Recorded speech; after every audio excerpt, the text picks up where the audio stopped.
Guerras, terremotos, símbolos misteriosos, juízo final.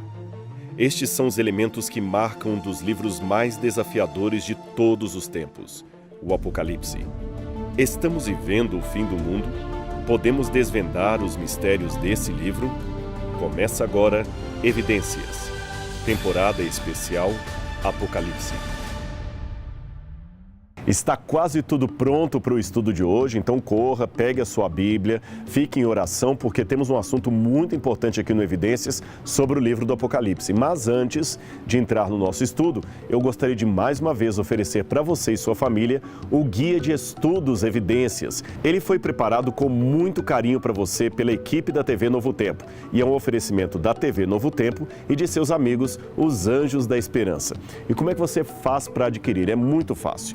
Aí na sua tela aparece um QR Code. Você coloca o seu celular como se fosse tirar uma foto do QR Code. Aí você vai cair numa página, num cadastro, você preenche e o guia será entregue em sua casa em qualquer lugar do Brasil. Mas se achar difícil, não tem problema. Você também pode entrar no site biblia.com.br e também pedir por ali. Ou ainda pelo telefone 0 operadora 12 21 27 31 21. A gente aguarda o seu contato. Talvez a maior dificuldade de se estudar a Bíblia resulte justamente da necessidade de decisão que o seu estudo nos impõe. Diferente de outras obras da humanidade, o que faremos em relação à mensagem que a Bíblia apresenta poderá ser o divisor d'águas em nosso destino eterno. A nossa salvação depende disso. Pelo que vimos até aqui sobre a besta de Apocalipse capítulo 13 e o papel do anticristo na história, percebemos que, revisando os fatos históricos, somos obrigados a apontar a união entre o Império Romano com a Igreja Cristã, ocorrida a partir do IV século, como sendo o começo do cumprimento desta profecia. Eu vou deixar como um resumo dessa transição uma passagem do livro Escatologia Cristã, escrito pelo padre João Batista Libânio, com Maria Clara Bingemer. A Igreja dos Mártires recebe férias do martírio. A ameaça permanente de ter que testemunhar com a vida a própria fé a cada momento e, por isso mesmo, a necessidade de uma vigilância escatológica de total desapego afasta-se com a Pax Constantiniana. A Igreja troca as catacumbas pelos palácios. Com isto, a proximidade iminente da parousia já não se faz nenhum desejo ardente. A tarefa é a construção da cidade de Deus na terra, ou a cidade espiritual da terra. O novo contexto sociopolítico favorece o processo de desescatologização da pregação cristã. O padre Libânio era um teólogo profundo e tive o privilégio de ser o seu orientando e aluno no mestrado. O que ele chama de desescatologização é uma referência à perda do interesse da igreja pela volta de Jesus, que ele então chama de parousia, um termo grego que os teólogos usam para aludir a esse evento. Em outras palavras, o que ele está dizendo é que a entrada do romanismo na igreja fez com que o interesse pelo reino terreno suplantasse o desejo pela pátria celestial. Quando o imperador Constantino ofereceu ao cristianismo o status de religião oficial do Estado, a Igreja Universal, que era apenas apostólica, passou a ter o acréscimo de romana e terminou dando prosseguimento à mesma tirania e opressão que haviam marcado o domínio e a estada da antiga Roma. O interessante é que a própria conversão de Constantino ao cristianismo é algo que divide os historiadores, pois o imperador romano é uma figura controversa para todos que estudam a sua narrativa. Até um período muito tardio de seu reinado, Constantino não abandonou claramente a adoração em relação aos deuses pagãos, em especial ao deus do sol, que manteve como símbolo principal nas suas moedas até 315, como esta que traz o Deus Sol com o lábaro Solis Invictus. A Enciclopédia Católica afirma que Constantino favoreceu de modo igual ambas as religiões. Como sumo pontífice, ele velou pela adoração pagã e protegeu seus direitos. E a enciclopédia Hídria observa: Constantino nunca se tornou cristão. No dia anterior da sua morte, Constantino fizera um sacrifício a Zeus e até o último dia usou o título pagão de Pontífice Máximo ou Pontifex Maximus. E, de fato, Constantino, até o dia de sua morte, não havendo sido batizado, não participou de qualquer ato litúrgico como a missa ou a Eucaristia. Sobre essa afirmação, no entanto, precisamos lembrar que era uma prática comum naquela época retardar o batismo até quando era suposto oferecer uma absolvição a todos os pecados anteriores. Afinal, pecados cometidos antes do batismo eram considerados veniais e, após o batismo, capitais. Como ninguém queria cometer um pecado capital, deixava então para se batizar apenas no último instante da vida. E Constantino, por força de seu ofício de imperador, pode ter percebido que suas oportunidades de pecar eram grandes demais e ele não queria desperdiçar a eficácia absoluta do batismo, deixando para que esse ato fosse realizado apenas no fim de sua vida. Mas, como o primeiro imperador cristão, Constantino foi reverenciado durante toda a Idade Média, seja pela cristandade oriental, que o tinha como fundador do Império Bizantino, e a Igreja Ortodoxa acabou, de fato, o canonizando, ou seja pela Igreja Ocidental, que, sem lhe atribuir o status de santo, considerava haver ele criado os estados papais, territórios dados ao Papa pela chamada doação de Constantino, um questionável documento da Idade Média que chama o Papa de Vicarius Filii Dei, o substituto do Filho de Deus e herdeiro das terras de Constantino. Foi somente com o Iluminismo que o legado de Constantino começou a ser duramente questionado. E o historiador inglês Edward Gibbons é um exemplo desses questionadores. Em seu livro clássico A História do Declínio e Queda do Império Romano, ele caracteriza Constantino como um general romano da velha cepa, a quem o poder absoluto e, por extensão, o cristianismo, havia convertido num déspota oriental. Agora, com a chegada de Constantino, a igreja fundada por Cristo foi, pouco a pouco, se transformando num poder intolerante que punia e torturava com a morte, até a morte, aqueles que discordavam dos seus dogmas. Em bons livros de história, você encontrará até as formas de tortura que eram usadas em nome de Cristo. E acredite, isto não é algo que se diga com satisfação, mas é história. Quer ver um exemplo de mudança, dessas mudanças? Lembra a citação do padre Libânio quando falamos da igreja trocar as catacumbas pelos palácios? O que ele quis dizer com isso? Vamos lá. Nos primeiros programas dessa série especial sobre o Apocalipse, eu fiz menção a uma mulher chamada Flávia Domitila, que era sobrinha de Domiciano e que foi, assim como João, banida para uma ilha por punição por questionar as pretensões divinas de seu tio, o imperador. Pois bem, embora haja certos pontos obscuros quanto à sua biografia, sabe-se que Domitila era da família imperial e estava casada com um certo Flávio Clemente, que também era seu primo, embora Eusébio dirá que este era o seu tio. Agora, o fato é que tanto Eusébio de Cesareia como Dião Cássio contam que no ano 95, o imperador Domiciano condenou à morte o seu primo Flávio Clemente, homem influente na corte, ao passo que a sua esposa, Flávia Domitila, foi exilada. Eusébio também afirma que eles foram punidos por serem cristãos. Dião Cássio vê com outros olhos essa história. Acontece que, em seu último ano de governo, Domiciano assumiu uma posição contrária aos senadores e a todos os que a ele, de uma forma ou de outra, se opunham ou podiam se opor. No caso de Flávio Clemente, não fica claro se a condenação proveio de disputas políticas ou ambições sobre a ascensão do imperador ou em função das tendências judaizantes do casal ou ainda se Clemente e sua esposa haviam de fato se convertido ao cristianismo. Embora tudo indique que pelo menos Flávia Domitila realmente havia se tornado cristã e, nesse caso, o seu marido seria pelo menos um simpatizante do movimento ou apoiador daquela nova fé da sua esposa. Afinal, ambos foram acusados de ateísmo, razão pela qual foram condenados, tanto eles como muitas outras pessoas que tinham costumes judaicos, pervertendo, assim diziam, a sua vida e, portanto, tirando a sua liberdade. É quase certo que Domitila era protetora dos cristãos e por isto foi punida. Por causa de sua esposa, é provável que também Clemente tivesse sido aquele considerado um apoiador do movimento dos cristãos, que neste caso era contra o governo por negar a divindade do imperador. Uma das ajudas que Domitila havia dado aos cristãos foi permitir que se construíssem em suas terras quilômetros e quilômetros de corredores subterrâneos que serviriam de abrigo à necrópole para os cristãos primitivos que eram muitas vezes martirizados.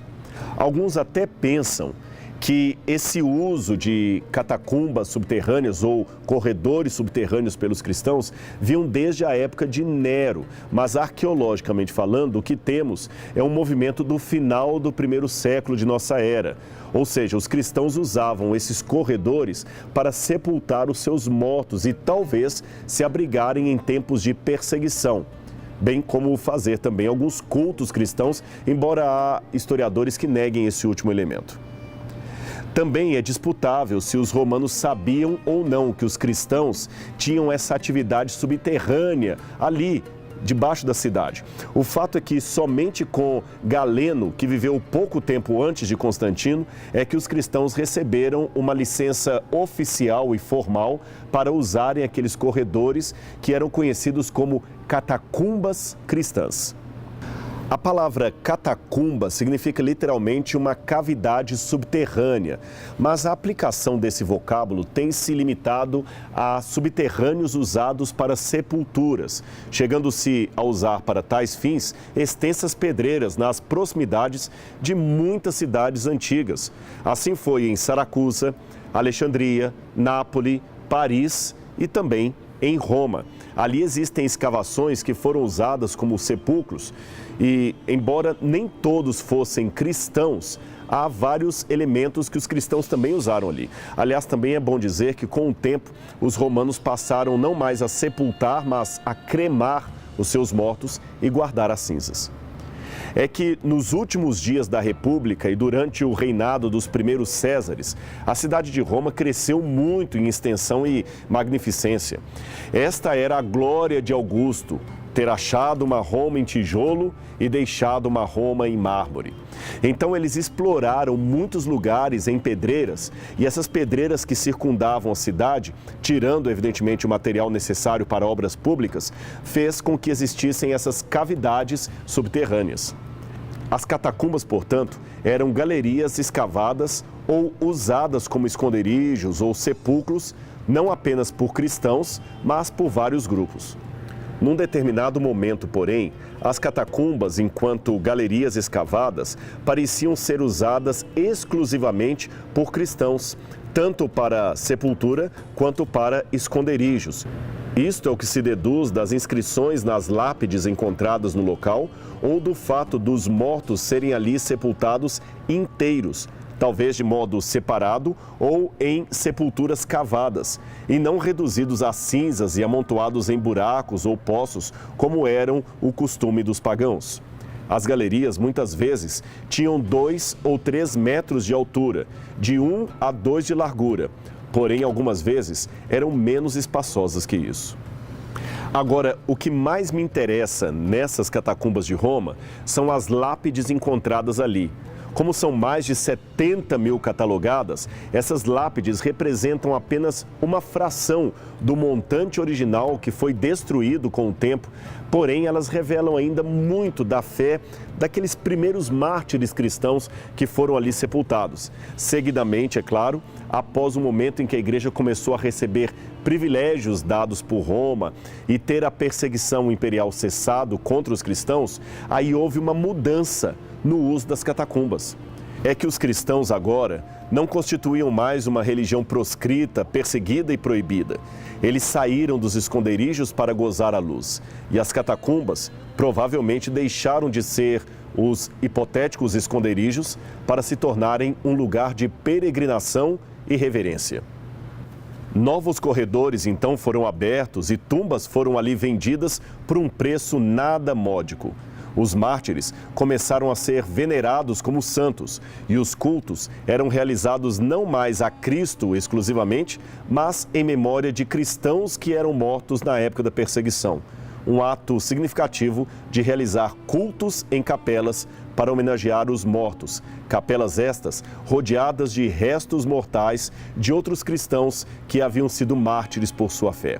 Outros, por sua vez, procuravam para os entes queridos uma sepultura entre os sepulcros dos cristãos perseguidos, pois pensava-se que isto traria algum tipo de virtude para a sua alma. Em resumo, é possível perceber uma grande diferença entre as catacumbas que foram feitas ou construídas pelos primeiros cristãos indefesos, mártires, que viveram nos 3 primeiros séculos do cristianismo, e aquelas que foram construídas depois de Constantino, quando houve a tolerância e o estabelecimento da igreja. Eu vou comparar algumas lápides antes e depois de Constantino para que você veja um exemplo do que eu estou dizendo. Mas eu quero adiantar que o que mais me chama a atenção nessas lápides anteriores da época dos mártires era a sua sinceridade, a repetição constante da palavra paz e a comparação da morte com o sono. Quer ver? Perceba algumas lápides de cristãos que morreram por sua fé em Cristo. Tu és pó, e em pó te hás de tornar. Valéria, dorme aqui em paz. Aqui está Márcia, que se pôs em repouso num sono de paz.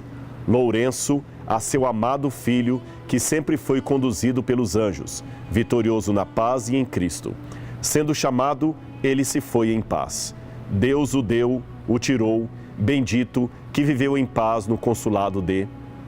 Percebeu? Agora veja que contraste. Os epitáfios pagãos ou aqueles construídos depois da época de Constantino, na época de liberdade religiosa. Viva para a presente hora, pois não temos certeza nenhuma quanto ao amanhã. Eu, Procópia, levanto minhas mãos contra Deus que me levou inocente. Ela viveu 20 anos, Próclus erigiu este. Era uma vez e eu não era, agora já não sou nada e já não resta nada de mim. Você que passa, aproveite para me amaldiçoar, já que não posso responder à altura. Gaius Július Maximus, 2 anos e 5 meses. Ó infortúnio implacável que te deleitas na morte cruel, porque me foi arrancado tão repentinamente aquele que se reclinava no meu colo, esta pedra marca o seu túmulo, eis a sua mãe. É interessante notar que no livro de Jó, as forças supremas do mal que combatem a Deus aparecem na forma de 2 monstros, o Behemoth e o Leviatã, que embora sejam traduzidos como hipopótamo e crocodilo, seriam mais correspondentes a monstros, um monstro terrestre e outro marinho, identificado como uma serpente ou um dragão do mar. Tal qual o Apocalipse, que temos também uma besta que sai da terra e outra do mar. No caso específico do Apocalipse, a primeira besta surgiu do mar. E de acordo com a Bíblia, mar significam povos, nações, multidões, línguas. Apocalipse 17, verso 15 diz isso. Então ela subiu do mar, de Roma, entre as massas populosas da Europa. Já a segunda besta surgiu de uma área despovoada da terra. A palavra grega para surgindo, anabaino, significa levantando aos poucos. Surge de uma semente silenciosa, crescendo silenciosamente na terra. Sai rapidamente da obscuridade até se tornar uma potência mundial que apoia a primeira besta. Interessante, como eu já apontei no outro programa, que ao longo do livro do Apocalipse, Jesus é descrito como um cordeiro. Você se lembra disso? Qualidades semelhantes a cordeiro indicam gentileza, inocência, liberdade. É Jesus que dá a cada um dos seus seguidores a liberdade de escolha. Esta segunda besta, portanto, tem 2 chifres, segundo o Apocalipse, parecidos com os de cordeiro, mas que falava como um dragão. Ou seja, ela tem um poder semelhante ao do cordeiro, que concede aos seus cidadãos a oportunidade de adorar livremente em harmonia com seus ditames e suas consciências. Agora, devemos também notar que o cordeiro é um animal jovem. O leão, o urso, descritos também o leopardo, o dragão, todos ali descritos antecipadamente nesse capítulo como sendo partes da besta, são animais adultos, indicando nações mais antigas. Já o cordeiro não, é jovem, significa então uma nação recém-nascida. Agora veja mais esse detalhe. Você se lembra do período de 1260 anos proféticos que nós estudamos e que eu mencionei em programas passados? Pois bem, essa segunda besta tinha que surgir ou começar na história a partir do final desse período, pois o Apocalipse 13, verso 5, diz que a besta que emerge do mar tinha autoridade para agir 42 meses. Então seria no final desse período que ela seria interrompida, teria sua morte, conforme Apocalipse 13, verso 3. Esta segunda besta surge então depois disto para dar-lhe apoio. Pois é, como vimos anteriormente, esse período de 1260 anos, ou 42 meses proféticos de supremacia da igreja, começou em 538 e terminou em 1798, quando o Papa é preso pelo general Berthier. Portanto, essa besta que surge da terra deveria nascer depois disso, de um lugar menos povoado do mundo, no século XVIII. E que nova nação estaria surgindo ali por volta de 1798, de um lugar despovoado da terra, que fosse jovem e desse liberdade de expressão? A resposta clara: os Estados Unidos da América. Os peregrinos desembarcaram no início de 1600. As colônias, então, cresceram rapidamente na América do Norte. Em 1776, a Declaração de Independência foi redigida. Em 1787, a Constituição foi escrita e em 1789, a Declaração de Direitos foi formulada. Em 1791, foi a vez da Declaração de Direitos ser adotada. E para ficar bem claro para você, em 1798, eu repito, o Papa foi feito prisioneiro por quem? Pela França. Os Estados Unidos foram reconhecidos como nação pela França. O mesmo poder que infringiu a ferida mortal no papado foi que deu apoio aos Estados Unidos. Eles então surgiram exatamente na profecia, no tempo cronológico indicado pelo oráculo do Apocalipse. Outro detalhe: os Estados Unidos foram fundados por corajosos europeus que, cheios de espírito aventureiro, tentavam fugir da tirania religiosa e política do velho mundo. Não foi estabelecido pela conquista de outra nação, mas pelo estabelecimento de uma nova nação. Os oprimidos de toda a cristandade que estavam na Europa se voltavam agora para o novo mundo, com interesse e esperança. Milhões buscaram as suas costas marítimas e os Estados Unidos ascenderam como um lugar entre as nações mais poderosas da Terra.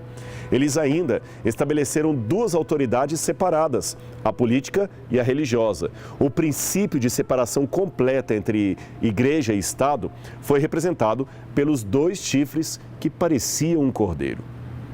E quanto ao número 666? Há algum nome que daria esse resultado? Alguns têm sugerido que aqui haja uma referência a números computadorizados ou presentes em códigos de barra. João nunca intentara isso. Caso o fizesse, ficaria sem sentido o seu desafio para que os leitores da época dele calculassem o número da besta. Além do mais, o número apocalíptico é 666 e não 666. Aqui temos uma clara reminiscência da fidelidade dos jovens hebreus que não adoraram a imagem erguida por Nabucodonosor, o rei da Babilônia. E perceba um detalhe importante que muitos passam por alto. A imagem de Nabucodonosor tinha 6 côvados por 60. Sabe por quê? 6 era o valor base da matemática babilônica, desde a época dos sumérios, de forma que esse número e os seus múltiplos, 60, 600, etc., eram sagrados no paganismo, assim como o múltiplo 666. Quanto à questão de ser o número de um homem, não precisamos nos apressar necessariamente em aludir o nome próprio de uma pessoa ou deduzir um governante do sexo masculino. A frase, conforme está no grego do Apocalipse, representa uma dubiedade. Ali diz: aquele que tem entendimento, calcule o número da besta, porque é um número de homem ou número humano. Isto então pode ser compreendido de dois modos. Primeiro, quem tiver entendimento poderá decifrar o número, pois é um número humano. Isto é, aponta para um princípio falho e imperfeito. Ou, em segundo lugar, quem tiver entendimento poderá decifrar esse número, porque ele é um número de um homem, um número humano, isto é, passivo de ser decodificado. Isto passivo por qualquer pessoa comum. Não é um código sobrenatural, inacessível à inteligência humana. Seria esse o texto. Seja qual for o significado assumido, uma coisa é certa. No texto original, o grego não está absolutamente falando de uma pessoa em específico. Se estivesse, ali usaria o artigo, como usou ao falar do número da besta, isto é, daquele animal específico e não de outro. Se houvesse essa indicação, precisaria falar: quem tiver entendimento, calcule o número da besta, pois é número do homem, a que me refiro propriamente dito, e não o número de um homem qualquer, percebeu?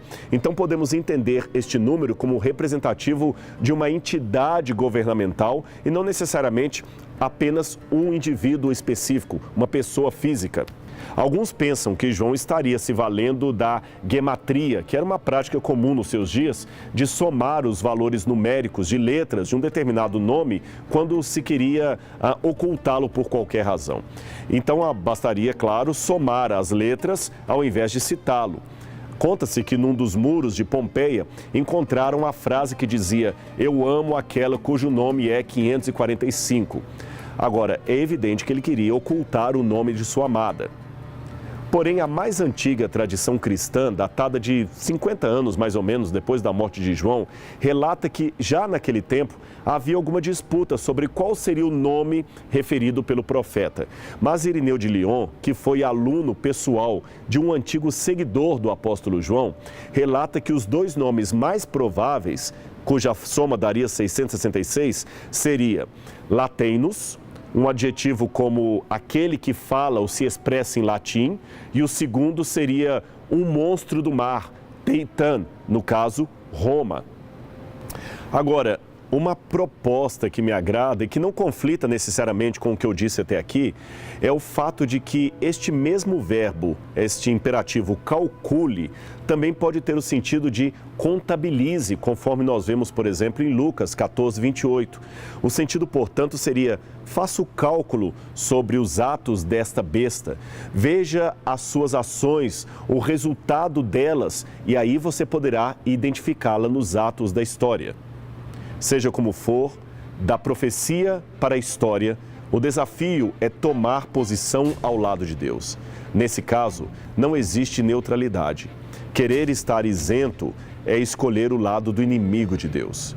Portanto, com humildade e respeito por nosso semelhante, estudemos a Bíblia e sigamos as orientações do céu. Mais vale a pena seguir a Deus do que aos homens.